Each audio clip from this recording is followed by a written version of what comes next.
So now they have conquered Jericho. They have conquered Ai. Everybody hands on their desk. And one of the cities, it's called Gibeon. It's actually a royal city. It's even one of the stronger cities.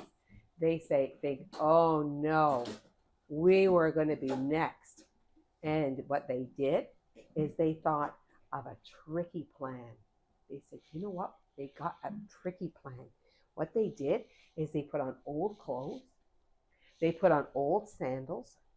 They took bread that was sort of old and dry and crumbly.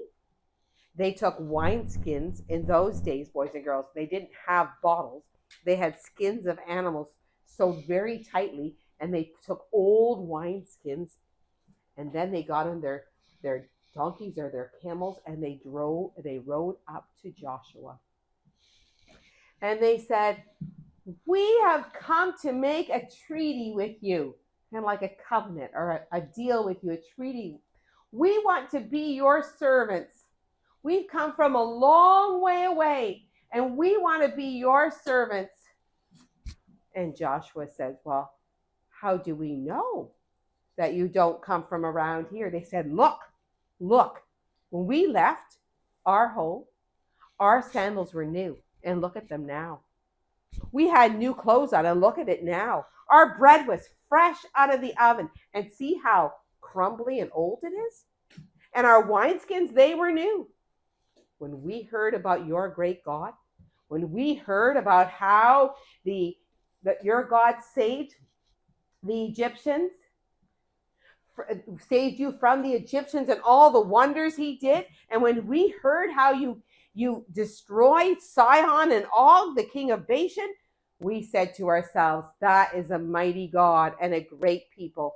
And so we said, let's go and get a treaty with these people, and we will serve you. So we've come from a long way away. Really, they didn't come from a long way away at all. But Joshua did not ask God.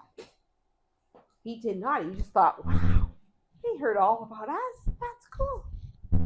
So Joshua said, yeah, and we will not hurt you. He swore to him, not swearing like a bad word, but he said, we promise we will not hurt you. By the Lord God of Israel, we promise we will not hurt you. So they had this meal together, and they ate some of their provisions, maybe some of that dry, crumbly bread. And they were having a great time with them. But 3 days later, they found out, you know what? They were tricking us. They did not come from far away. They're just a little bit northeast of Jerusalem. They live close by here.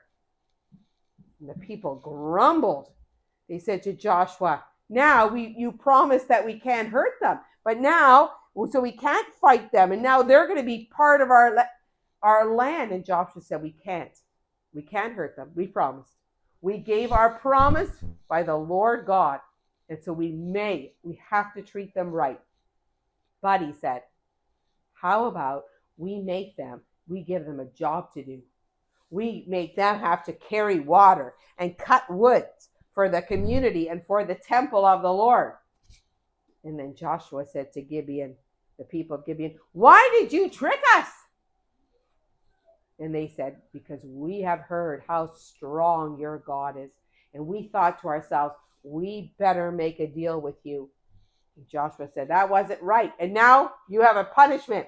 You have to serve water, and you have to cut down not only do you have to serve water, but you also have to cut the wood up for the congregation and for all the people. And they said, that's fine. We will be your servants. And that is the end of the story.